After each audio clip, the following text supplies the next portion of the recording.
እኔ እንኳን በዚህ ሰዓት መልስ መስጠት አልፈለኩም ነበር ግን ጥያቄው የመጣው በጣም ከብዙ ወጣቶች ነው ስቱዲዮዬ ድረስ መተው ነው ታዳጊ ተማሪዎች በተወካያቸው በኩል ጥያቄያቸው መድረክ ላይ ያፈረጡት ይሄንን ቪዲዮ እስከመጨረሻው ካያችሁ ብዙዎች ለጥያቄያችሁ መልስ ታገኛላችሁ ብዬ አምናለሁ መሰረታዊ ነገር ነው የምነግራችሁ ልክ የወሲብ ፊልም ወይም ፖርኖግራፊ ሎስ ኮንትሮል የሚባል ሌቭል ላይ ይደርሳል የህሊና ድንግልናው ተሸርሽሮ ወደ ግብረ ሰዶማዊነት የመጋለጥ እድሉ ከፍተኛ ወርዶ ከእንስሳ ጋር የሚደረግ ፖርኖግራፊ ድረስ አለ ሳይንሱን ኢትዮጵያዊ ሆነው ኢንስታግራም ላይ የሚለቁት ፎቶ ድሮ የፖርን ስታሮች ለቀቁት ተብሎ ከሚለቀቀው ፎቶ ጋር እኩል ሆኗል ሰው ሱስ ያዘው እንጂ ሱስ ከያዘው በኋላ የሱሱ ባህሪያ ነው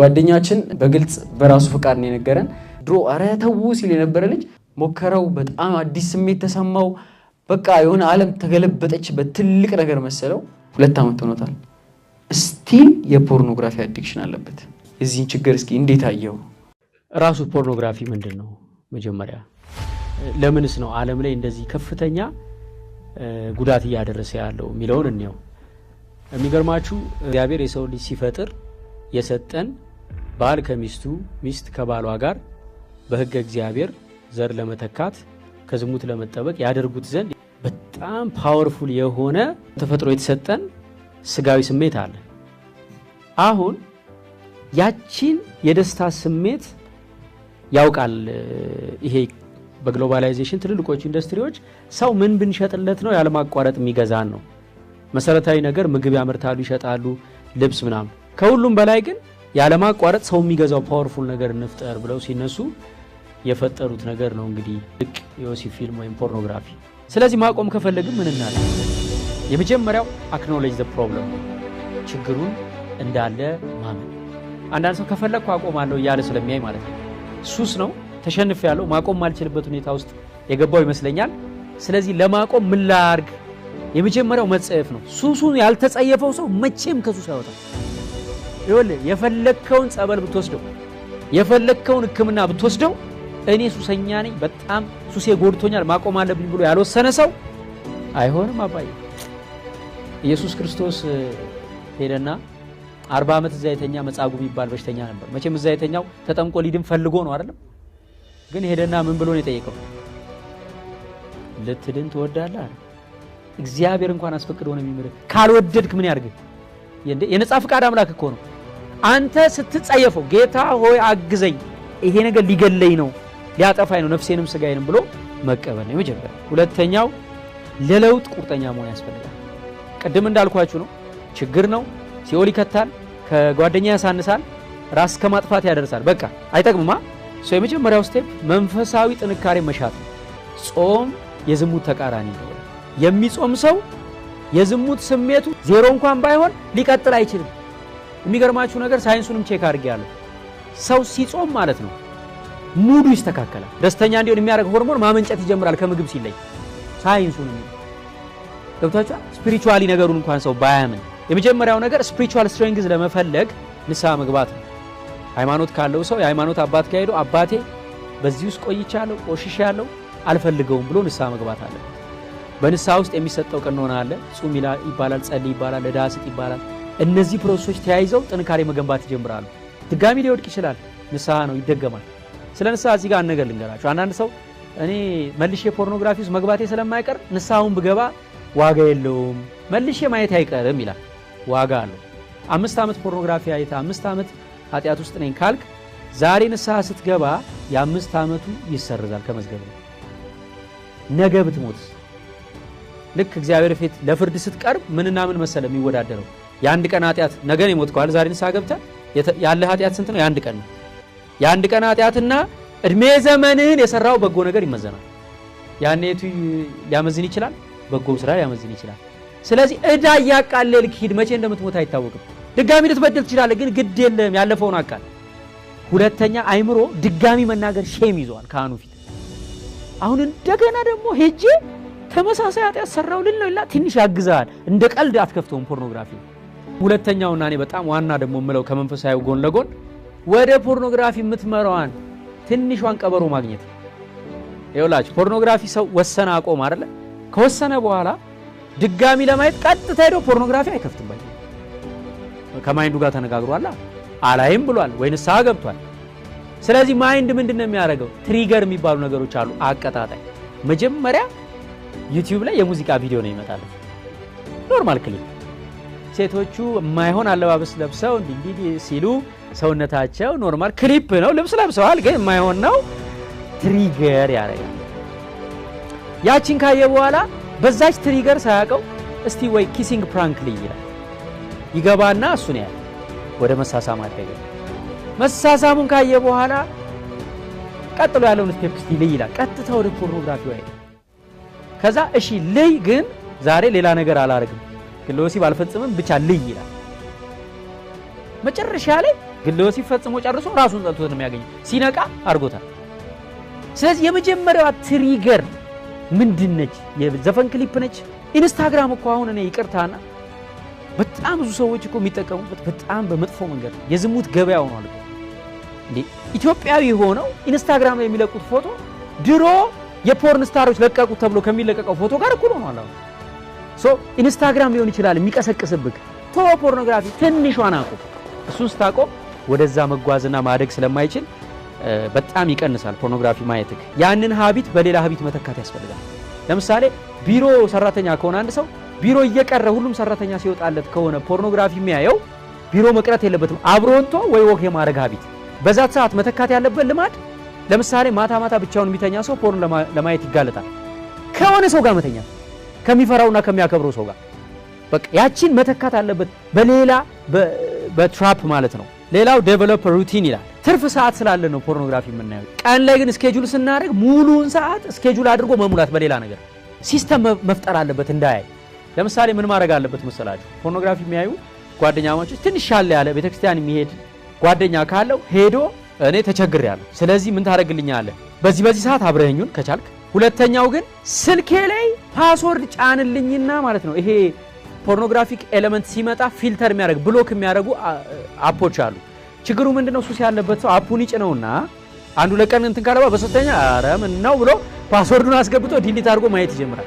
ስለዚህ ምን ማድረግ አለበት? ለጓደኛው ሄዶ አንተ ፓስወርዱን ያዘው፣ የፈለገ ብለምን እንዳትነግረኝ ምክንያቱም ልሞት ነው፣ ነፍሴን ላጣ ነው፣ ለዚህ ሪዝን ነው ብሎ ነግሮ ያው እርጁ ሲኖር መቼም መደወሉ አይቀርም። ሲደውል ያው አይነግረውም ማለት ነው። የማይነግረው ሰው ጋር ስልኩን እንዲቆጣጠርለት ማድረግ ቢኮዝ ብቻውን አትችልም። ከባድ ሱስ ነው። ቀጣዩ አይምሯችን መታደስ አለበት። በተደጋጋሚ ፖርን ስናይ አይምሯችን ውስጥ ግንድ የሚያክል የኒውሮን ግንኙነት ተፈጥሯል። እሱ መበጣጠስና አዲስ ከባድ ግንኙነት መፈጠር ስላለበት አዲስ ማይንድ ለማምጣት የሚወዳቸውን አባት መርጦ ከሃይማኖቱ አዲስ ኮንተንት በብዛት በማየት አዲስ ልማድ ይገነባል። ማይንድ አዲስ ነገር ይማራል። ቅድም እንዳልኳችሁ ጥይት ሲተኮስ ይለምደውና እንቅልፍ ይተኛል ብለናል አይደል? ያለ ፖርኖግራፊ አልኖርም ያለው ማይንድ አሁን ደግሞ በስብከትና በዝማሬ ሲታደስ ወይም በመንፈሳዊ ነገር ወይ በሞቲቬሽን ወይ በስራ የሆነ ቱቶሪያል እያየ አዲስ ነገር መስራት ወይ ኳስ መጫወት ወይ ቴኒስ ስታስለምደው ደግሞ ያን ለምዶ ቁጭ ደስ የሚለው ማይንድ ይለምዳል። ስለዚህ በአዲስ ሲስተም አይምሮ ውስጥ በመገንባት ራስን መያዝ ያስፈልጋል። ሌላው ቪዥዋላይዚንግ ሰክሰስ ነው። ከፖርኖግራፊ አዲክሽን ወጥቼ ነገ ለወጣቶች የሚጠቅም ስራ ሰርቼ ሐሳቤን ሼር ማድረግ ሰው ሆናለሁ ብሎ ቪዥዋላይዝ ማድረግ መሳል። እኔ ደካማ ነኝ ሁሌም አልወጣም ከሱስ ብሎ ማሰብ አይጠቅምም። ቪዥዋላይዝ ማድረግ በጣም ይጠቅማል። የመጨረሻ ፖይንት ልንገራችሁ። ፖርኖግራፊ አዲክሽን ውስጥ ያለ ሰው ለ2 ወር ሊያቆም ይችላል፣ መልሶ ይገባል። ኢትስ ኦኬ። አመት አቁሞ መልሶ ይወድቃል። ኢትስ ኦኬ። 1 አመት ማቆሙ ሰክሰስ። በየቀኑ 2 ሰዓት 3 ሰዓት የሚያይ ሰውዬ 1 ሳምንት ካቆመ በስማ ከዲያብሎስ እንትን እፎ ያለ እኮ 1 ሳምንት ነፍሱ አረፈች። ቀላል ነው እንዴ? ስለዚህ ድጋሚ ወደቀ አይደለ? ድጋሚ ኤነርጂውን ሰብስቦ ድጋሚ ያቆማል። ግን 2 ወር አቁሞ በተመለሰ ቁጥር 3 ወር አቁሞ በተመለሰ ቁጥር ማይንዱ ምን እያወቀ ይሄዳል እንዴ? ለካ ማቆም ይቻላል እያለ ነው የመጣው እየገረመው። ስለዚህ ምን ይሆናል? ለፖርኖግራፊ አዲክሽን በተለይ እድሜው ለደረሰ ሰው ዘላቂው መፍትሄ እድሜው የደረሰ ሰው ማግባት አለበት። ምክንያቱም በንስሐ ውስጥ አልፎ እግዚአብሔርን እየተማጸነ ሲያገባ የስጋ ፍላጎቱን በትክክለኛው መንገድ ከሚስቱ ጋር መፈጸም ሲጀምር የስጋ ፍላጎቱም ይታገሳል። ስለዚህ ማግባት ትክክለኛው መፍትሄ ስለሆነ እድሜው የደረሰ ሰው ዝም ብሎ እድሜውን መጨረስ የለበት። ከዝሙት ለመጠበቅ መጽሐፍ ቅዱስም እንድናገባ ያዛል። ማግባት አለበት። ከዛ ውጪ እድሜው ገና ከሆነ ግን ከጾም ጋር መጋባት አለበት። እግዚአብሔር ያግዘዋል እንዴ? ፍላጎትህን ያልኩ ስትጾም ይመጣል መንፈስ ቅዱስ። ይሄ ልጅ እኮ እንዴ እየታገለ እኮ ነው፣ ልጄ እኮ ነው ልደግፈው ብሎ ይመጣል። ሌሎቹን ከፖርኖግራፊ ለመውጣት የሚያድን ሰው ነው የሚሆነው። በጣም ነፍስን የሚያጠቃ የማይታይ የሚገድል ሱስ ነው ፖርኖግራፊ። ነገር ግን ማቆም ይቻላል። ደጋግሞ መውደቅ ያለ ነው። እስከ መጨረሻው እግዚአብሔርን ተስፋ አድርጎ መታገል ያስፈልጋል። ስለዚህ ወንድማችን እግዚአብሔር መንፈስ ቅዱስ ይርዳ። የቻልከውን ያክል ታገል። ከዛ ወጥተህ ትልቅ ቅዱስ ትልቅ ጻድቅ ለመሆን ያብቃ። አመሰግናለሁ። አንድ የመጨረሻ ታሪክ ልንገራቸውና ከታሪኩ ተነስተው ሐሳብ ሰጥተው በዚህ ላይ እናበቃለን ማለት ነው። ሚሴክስ ትባላለች። ወደ ሃይስኩል ስትገባ ሁሉም ነገር መለወጥ ጀመረ። በራሳቸው ፍላጎት ህይወትን የሚመሩ የሚመስሉ የተማሪዎች ስብስብ ጋር ራሷን አገኘች። አንድ ምሽት ጓደኞቿ የሚባሉት ሌላ መጠጥ ሰጧት። እይቷ ደበዘዘ። ያለ ፍቃዷ ግንኙነት እንድታረግ ተገደደች። የተፈጠረው ነገር በዚህ አላበቃም። ከቀናት በኋላ በዛው ቀን የተፈጠረውን በሙሉ በሶሻል ሚዲያ ፖስት ለማድረግ ደረሱ። ተማሪዎች በሙሉ ሼር አደረጉት። በአንድ ወቅት በተስፋ የተሞላው የሷ ህይወት በእንደዚህ አይነት መልኩ ተበላሸ። ስለዚህ እስኪ እቺ ልጅ ምን ብታደርግ ይሄንን ችግሯን በቀላሉ ልትፈታው ትችላለች? እንዴት አረፈዳችሁ? አመሰግናለሁ። ዛሬ መጣሁት የገመትኩት ደርሶ የምስራች ልነግራችሁ ነው። ቴንክ ዩ። ከ27 በላይ ድርጅቶች እኛ ያሰለጠናቸውን ኤዲተሮች ለመቅጠር ዶንኪ ቲዩብ ደውለው ወረፋ ይዘዋል። እንኳን ደስ ያላችሁ።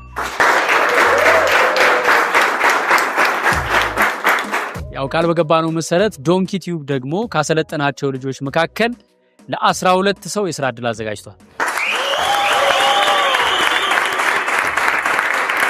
ስለዚህ እንኳን ደስ ያላችሁ። እሺ ባለሙያ ስላረከኝ በጣም አመሰግናለሁ።